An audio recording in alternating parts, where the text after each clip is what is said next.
Howdy everybody, welcome back to FDG Stages. Welcome back to Adivay with FDG, the first this 2024, and we have a very, very special guest. I'm Ace. I'm from the United States, from the state of Idaho. Your story is very, very inspirational. I don't know how to describe it. Until now, I can't even believe it. So I can't even believe it. Let's go straight to the point. Story. From the very opposite part of the world. Yes. You flew to the Philippines just to come here. Yes. To La Trinidad. Yes. To see us. Correct. How's that even possible? Well, I'm here. So I'd say, what is impossible has been made possible. Yeah, and that's what boggles my mind. Like, yeah, how? Why? And you don't have a very special. Why do I keep saying special? Because I put so much emphasis on it. Yeah, so that's my fault. You don't have a work trip, or no. You could have worked back in your hometown. But what made you come here, and what made you decide? Because in the past I had a friend who was from part of the U.S. I can't even recall. The United States. The United States. And he was deciding to come. But of course, a lot of things to consider, like the long flight, the budget, and everything that follows. A lot of people, and that's one thing I've seen in life, is that there's a lot of people that will have a lot of big dreams and a lot of big plans, and I want to do this, this, and this, but they don't actually take action and just, make it happen. And whereas with me, in my younger days, I had those kind of same things. Now, well, time slips away, and you get older, and you're like, okay, if I'm actually going to do something, and I want to do something, well, then why don't I just do it? And, are you going to fail along the way? Yeah. You're going to have, crazy stuff where you made a mistake? Yeah. Was this a mistake? Nope. This was the best decision I've ever made. So it's one to where it kind of all started with YouTube. You have a massive Facebook following that is people, we go around this town and people are stopping us. Oh, take a picture, take a picture. People know you, and obviously, it's Facebook's very big. The YouTube channel, you got that. I wasn't on Facebook at all. Mm-hmm. I came upon you through YouTube. Random recommendation. Wait, random? Just random? Oh, I wasn't searching for Philippines. With me, it's like, okay, well, what do I sing karaoke on the weekends? And was any of your stuff, was the video recommended about karaoke? No. And then old WWE, WWF wrestling back in the day. Like, I'd look up videos with YouTube, and then I used YouTube for learning skills about how to renovate houses and things like that. None of your content connects in, but guess what? It recommended it. And the thumbnail you had, whatever it was, it made it to where I clicked on the video, and it was about the history of, I think, the United States and the people of the Cordilleras. And I watched that video, and then I watched another video, and then another, and another, and another. Then I couldn't stop. It's just like, I've seen all the videos, even the ones that you probably are like, oh, I hope nobody looks at those videos. That's so embarrassing. Gone through them all, because I got wrapped into your presentation style, but then that was the hook at first. But then it was the culture, the traditions, the people, the history, the coming together of all the different people and celebrations like Adivay, other festivals. And then I was like, okay, this isn't something that's like, oh, just a general interest. Because I've done research on other countries, just, you get interested. But I'd never been like, oh, I'm going there. But with your videos, and then even watching other people's videos, there's a few vloggers that I started watching, like Baggy Boy and stuff, to where they do different videos, and I'm like, huh. Even, crazy enough, even the arm wrestling, like down on Session Road. Arm Nation thing? Yeah, I think Speed Storm, I'm sorry, man, if I messed up your name, but it's, just the guys doing arm wrestling. Yeah. And that was, YouTube recommended it, because the further I watched the videos, the more channels that it recommended. And then I was like, okay, well, maybe I should go there. And then more time passed, more videos watched. It was like, okay, I'm going there. And then started chatting with you. And if some rando guy from another country, let's say you, say I had a YouTube channel, and I was making videos back in the United States, and you're like, oh, I'm gonna come to your country. It's like, okay, we'll do something if you come. All right, that sounds great. But you don't actually expect, you'd never expect somebody to actually come through with it. Because, going to, let's say, Ireland, that's 14 hours, something like that, if you get more of a straight shot from where I'm at in the United States. Here, some of the shortest fast flights, you're looking at 23 to 25 hours. Like on the way home with all the stops and stuff, oh yeah, I'll be traveling for like 48 hours with layovers. 48. Yeah, because they're going to Taiwan and then to San Francisco and then back. Yeah, it's just, crazy. But yeah, but that's the way it goes. But there's one to where I told you and you're like, okay, sounds good. Crazy American guy, they're good. You nuts. But I will make you a coffee. All right. And and then I showed up and you're like, damn, the alien has landed. Like, what? He said he was going to be here, but then he showed up. It's crazy. Like, as you have said, I was thinking of that one. Okay, maybe this guy had watched my videos and dropped some interest and planned to come here. But of course, it's not easy as you have to consider a lot of stuff. Yep. But before that, have you had any interest in culture when you were younger, probably in school, or? I had heard about the Philippines. Okay. And that really is it. Like, they might have had some basic information during school.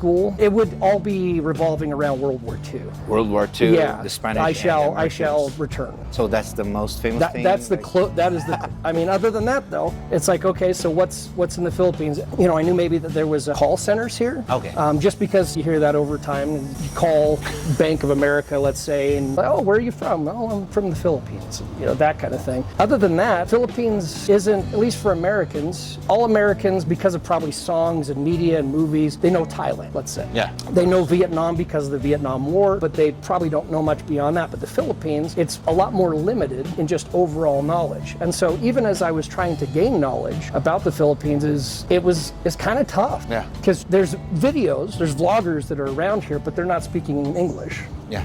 And, they're not even speaking in Tagalog. And so there's no translation ability. You can't just go into Google and have it listen to it and then translate it. And so trying to find out information about the Cordilleras is even difficult. Wow. And that's another thing I liked about your videos. There's a lot of foreigners that come here to the Philippines in general, but they're not coming to the Cordilleras because they don't know. And people fear what they don't know. They're like, oh, well, it's the mountains. They'll go to Cebu, they'll go to Dumaguete, they'll go to Negros Oriental. Some small amount will go to Mindanao, but here, different story. And this is like a completely different country from the videos that you see on YouTube in the most beautiful way. The culture here is, I feel more at home here now, after being here over a month, than I do at home. Oh my goodness. Like, and that's just, you've been here for how many days already? It's a little bit over a month. Well, actually, like almost a month and a half. Yeah. Yeah.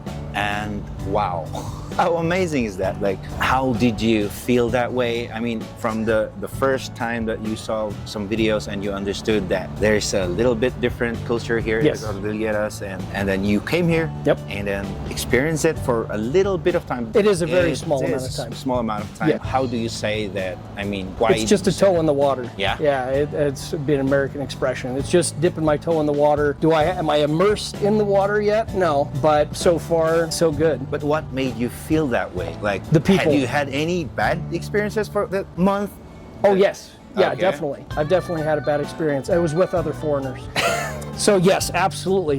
A couple of bad experiences, and they were with other foreigners. So it's like, it's so weird. Like, it shouldn't.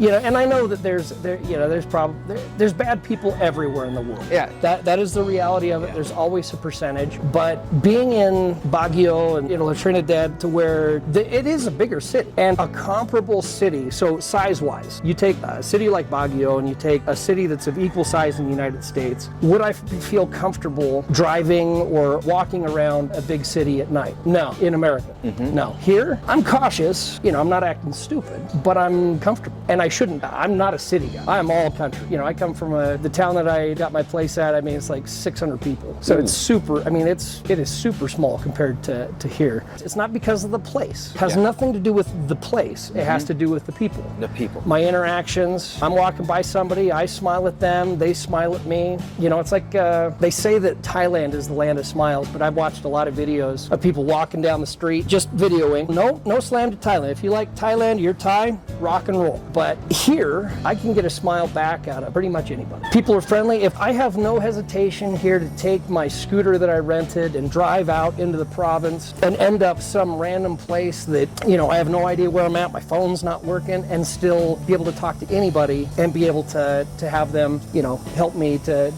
get me back in a direction to get back home. And as I said, that's because of the people, though. Would I feel that way in parts of America? No. But here, I don't know. It's the closest I can compare as far as culture-wise, the countryside. So none of the cities, but the countryside of Ireland. They have a lot of the same kind of very giving, loving culture to where they want to, you know, it's like, hey, don't know you, but if you need help, which direction you want to go. I mean, every place that I've gone, even in the province, people are, you know, inviting me. Oh, you know, oh, have you eaten? You come have dinner with us. I've definitely realized too that I'm definitely a Highlander.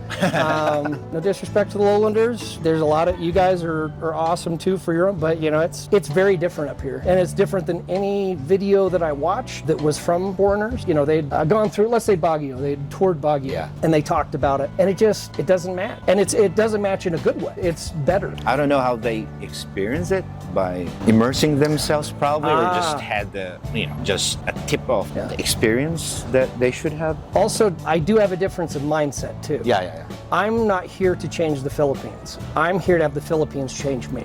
And a Western mindset is opposite usually. Usually it's, well, I came to, let's give an example. I'm a foreigner that goes to Dumaguete. Well, I want Dumaguete to change, to cater to me, to have my Western cuisine, to have my Western amenities, to have consistent power, you know, blah, blah, blah. Whereas me, I expect none of that. I expect to live like a Filipino and to communicate and to be one of the people here, because that's what I am. I'm a guest here. That's amazing. Like, there's one in a million attitude and mindset like that. It seems like it. That's kind of sad. I wish it was a lot more. I mean, I don't know why it turned out to be that way. Like 1 in 100. I don't even know if it's 1 in 100 or... I tell people I'm a weird tourist. I don't go to the resorts. I don't go to the fancy places. I don't go to the fancy restaurants. I don't go to the fancy hotel. I'm just not interested. And people try to recommend, oh, you should go here, here, and here. And I say, okay, is that where tourists go?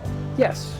Then I'm not going. People are used to that one, like, because that's normal. Yeah, it's a normal thing that tourists will go to a touristy place to see the most beautiful display. Yes. In which, on the other side of the story, you have the most beautiful display on people.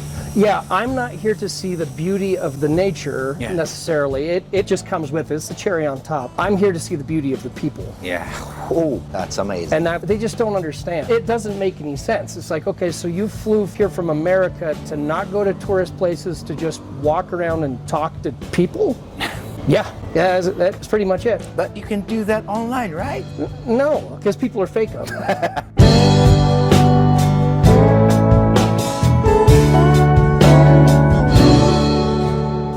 So a lot of the time, they show the worst parts in what Americans would see of the worst parts of the Philippines in the worst light, because that's what gets views. Yeah. Nice, happy stuff, coming together, community, family, the integration of just multiple families coming together to do things, events. They don't get clicks. Yes. They normalize things like those. Yep. So I've seen that the things that has most clicks on YouTube and Facebook, it's about the Philippines, is balut. Yes, of course. Dogs. Yes. Oh, yeah. The tag here, those things. Because it's weird. Foreign to Americans. Yeah. People do enjoy watching other people squirm. Because it's just part of nature, I guess. I don't know. It's like the Romans, you know, are you not entertained? Yeah. You know. Exactly. But here, another thing I've done is it's like a slow travel. So I'll go to a place like Otok and just walk around, talk to the shopkeepers, talk to the people at the market. Yeah. Have them tell me, you know, stories about their life growing up, the area, anything they want to talk about.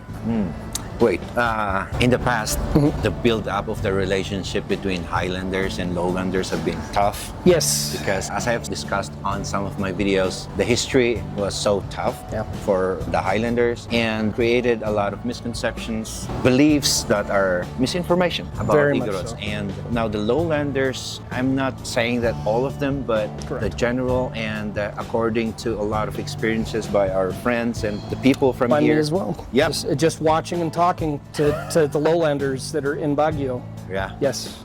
They see us Highlanders as unfriendly. We're not friendly, and we're reserved on a negative way. Yeah. That's how they That's see how they us. perceive it. It's perception. Like, we're not friendly. We don't go along with other people. Did you hear about that? Yes. And how was it when you had the experience firsthand? So many times, so my natural drive is to go to the province and not spend time in the city. It's my natural place of comfort, especially here. But I'm in Baguio. I was like, I need to push myself to go interact and see what the city's like to the people and things like that. Because expectation-wise, well, you've got stuff in your mind of, okay, what is a city person going to be like? And that's not a city. I'm not talking about city person Philippines. I'm talking about a city person worldwide. Yeah. Especially in the United States. And here, city people are not the city people of other places. So we got along really well. But in my conversations, because people would stop me on like Session Road and be, oh, where are you from? They'd start up a conversation, and they were from the lowlands. And I could usually tell by the way that they dressed, walked, talked, usually within about 2 minutes. And that's why I said the Cordilleras is almost like a different country. It's a country within a country, you could say. And the way that they would talk, a big advocate of the Highland. Yeah. And the way that I've talked about it, they say, oh, well, why are you here? Because you're American, what are you doing here? What are you gaining staying here? Yeah, it's like, what's the reason? And it does. It should be a reason. Yeah, there should be a reason behind it. I said, oh, well, I'm here to experience the culture, traditions, and to connect with the Igorots, the Highlanders, the Cordilleran people, because it's what I'm supposed to do. And they always give me the face of, you're not here for, just the weather. And it's like, oh, no, I'm here for the weather too, because I can't, I'm here for the people. And so they would start to, because they wanted to conversate with me more, because, it's like, hey, an alien's landed. Well, you want to ask the alien some questions. And so they would, and we'd talk back and forth, and it's just, they didn't say it in an outright way of, they're lower, the Igorot people are lower, I don't, but it was, I don't know if the right word, American, would be like backhanded way or a sarcastic way, a way to say that they didn't look at them as the same level. Let's just say that. Oh my goodness. And it's also by actions. For me, the way that I can tell the quality of someone's character is usually how they treat, it's called wait staff, which would be a waiter or a waitress. Okay. Depending on how you treat a waiter or a waitress, usually is going to be able to explain kind of your quality of character. Boom. Because it's how you treat people. And if you treat that waiter or waitress at a low level, well, then you can fake being, oh, I'm such a great, but really you've got a baseline that's pretty bad. And that's what I saw, and I could tell where they were from based upon how they treated, I didn't have to understand the language. Yeah. Because all about the body language. But how they treated that waiter or waitress, and I could see how the waiter or waitress, as they walked away, whether it was a good or bad interaction, that kind of thing. And it just is kind of consistent. There were some lowlanders I met that were not that way. Okay. Totally not. So it's not everybody, but there's still definitely a divide. Yeah. And it's sad, but these are the cards. So you do what you can with what you have. And the only way I can say that can be fixed is by education. Your videos, if they go to lowlanders, they would be able to better understand the culture, the reasons behind the way the Highlanders are. Whereas now, exactly. How are they going to get that information? Unless they come here with boots on the ground and are willing to get a little out of their comfort zone and actually talk and interact and spend time with the Highlanders, more than just going to the tourist places, they're never going to know. Exactly. So Exactly. I think that it's good for Philippines. That is a positive thing. Yeah. If it's a united front. But to be able to do that, you have to have a two-way communication. And right now, it seems like it's growing. Communication is growing, but it might be generational. It will take time And share. as long as people will open up their minds and consider the education part as one of the important things Yes. that we should look into. Absolutely. And it's so sad that up until now, the mindset is still flying around. Yeah. And what you have said is very, very true, that you have to talk to people in order to understand them. And it's so hard because people come here and just go to the tourist spots Yes. and just apply what they have learned or listened to. Yes. Just like this, you couldn't believe this tourist that came up to Baguio and asked the tour guide, Yep. where are the igorots? I want to It's take like, some I photos. want to take some photos. Where are they at? So where are the igorots? I need to take some photos of them. So the context of that person is looking for the short curly haired guy with loincloth Correct. and the gong. It would be exactly like an American went to a Native American reservation. Yeah. And so, where are they at? The man with the paint on the face. Yeah, right. And it's like, what? And I guarantee there are Americans that go into the reservation and they do expect the same thing. That's just a human being thing. As weird as that is, to where in my mind I'm like, what? Why would you think that, well, they're still living in teepees? Isn't it 2024? And so it's the same kind of thing, but it's knowledge. Those people either don't know any better intentionally or they're just ignorant to it and they just, So social media is very wide. Yes. You can see almost everything in there. Yes. And it's intentional because The internet exists. you're the driver of your own site. Well, and maybe now it's a little bit less because I think so. people are being fed and they're not searching. They're being fed Good things point. by the algorithm. Yeah. But if they've had the internet for the last, let's say, 5 to 10 years, it wasn't as algorithmized at that time, so they should know. Okay, we can just say that, all right, they're fed with this algorithm, Sure. this nonsense videos. Yep. I'm sorry. But you're heading to the summer capital of the Philippines. Would you have- not want to know more about it? Yeah. What Yes. would you, put on Google, Baguio City, what to do, what not to do? I did where are that. the igorots? Yes. Where are they? Where are they? Where are they? Where are the igorots? It's like Batman. And so the Google will point you where they are. So if you come here, you know how To find them. To find them. Like, you don't just smell and follow the scent of. I can smell them. Yeah. They're over there. Just like how education works, right? Like you have limited things at school, but as someone who knows how to spend time on the internet, Yes. you should Google. Yeah, Google, YouTube. YouTube, if you are not a reader, Yeah, and that's me. I was gonna say that's me. And there you go. but even that, there's at least some information. It's not just nothing, but differences in culture for sure. And it's funny because I have a lot of Highlanders but you need to go to Cebu, and I ask them the question: have you been to Cebu? No. Well, then why would you want me to go to Cebu? Well, That's because so funny. it's almost like, well, that's where that's where the Foreigners go. foreigners are. Another thing too that's been really funny here is the people like, oh, I know this foreigner, and I'll introduce you. Why? So you have someone to talk to, probably. So, well, you have someone like you, like me. What does that mean? Is that, you a complete, essentially it comes down to, well, not from here. And I try to respond in the nicest way possible by saying, it's like, well, I didn't fly 25 hours and then I'm going to have to fly, 30 or 40 back kind of thing with layovers to talk to, hang out, and get to know people that are from the same kind of culture that I'm from, which to me, that sounds rational, but I do understand that most foreigners come here and they just hang out at coffee shops with other foreigners.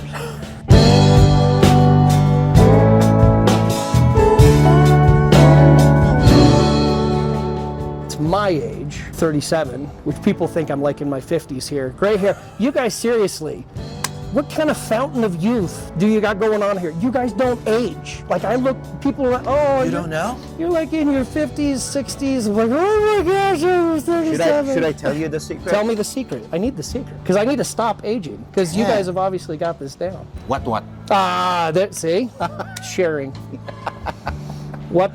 Coming together with Adivay. Yeah. You said you want to catch Adivay next. I mean, this I will year. be here for Adivay. Why? What did you see on Jeez Louise, man. Adivay that you want to? What did I not see? I mean, that's the quarterly eras coming together. Like, there's out of everything, because I've watched every celebration and different things in Baguio, La Trinidad, because people film. Yeah. Adivay, though, I mean, that is literally all everybody coming together. And so you have all of the different subcultures, different languages, different peoples, different customs, different clothing, different dances, and you're bringing them all together in one place. You want to talk about the hub of tradition and culture and sharing? I can't think of anything Nice. better. Adivay is actually a celebration here in Benguet. Yes. Literally, the people from the barangays, Yes. from the villages, they come and you will see different smiles of people. Yep. You can just sense that they come from different places here in Benguet. It's just a matter of, immersing yourself into them, that you will talk to someone in there and know their stories and experiences. What you have seen so far, what Adivay is standing for, and can't believe how much you express your appreciation. Feels so much like a dream in so many ways. Like it does, man. Because everywhere I go, I'm like, this is nuts. Like how I'm treated. I go to a place, I stay there, I go to breakfast, I meet up with the mayor of the municipality. He takes me to the town hall. He's like, oh, you need to come tour the town hall. I go tour the town hall, see his office, talk to him, incredible guy, and he's like, I'm gonna adopt you for the day. We've got family reunion. Talking about it, it's your first time meeting. You don't even know if you're a terrorist or somebody. Correct. Yeah, exactly. And so I'm going to adopt you. We go to the family reunion, and there's his whole family's there, multiple generations, and it's his little family's turn to stand up and talk to everybody with the microphone. And he's like, Ace, come on. He's like, we have adopted Ace here. He's part of the family now. And then, and Ace is going to sing. Boom. And I'm like, and then I did. And it's just, oh man. That's a dream. That just doesn't, how does that, like when you went back to your room, like, did it just happen? Yeah, no, I've got to see, and if I didn't have the shirt, I've got a shirt. They gave me a shirt because it was a shirt for the reunion. He sent me the shirt. The mayor of Bugas. And by the way, it's Mayor Ruben Tindaan. Yes. Mayor. I love that guy. I mean, he's an incredible man. It's cool. And it's not the first time that kind of thing. It's over and over and over again. And yeah, I keep waking up in the morning and expecting it to all be a dream. Because I'll go to we go to a Christmas party. We went to a wedding. We went to. I went up to Otok and around that area, and I had people that we sat down and we talked, and people were, kids were coming up asking me for autographs. And I'm like, you know that I'm not anybody, right? Like I'm just a guy. With a hat. Yeah. But they wanted to take pictures, and I'm more than happy. I'm no celebrity. I'm just a dude, just a gent, See, it reflects. It reflects out of your face, out of how they see you, that you're friendly. That's why they come to you. Yeah, I guess so. They feel like you are someone that they can come and talk to. Yeah. That's why they came to you. All right. Anyway, thanks so much for watching. Thanks so much, Ace, for being with me. Yeah, thank you. And we'll see you in a lot more times in the future. We'll see you next time. Cheers.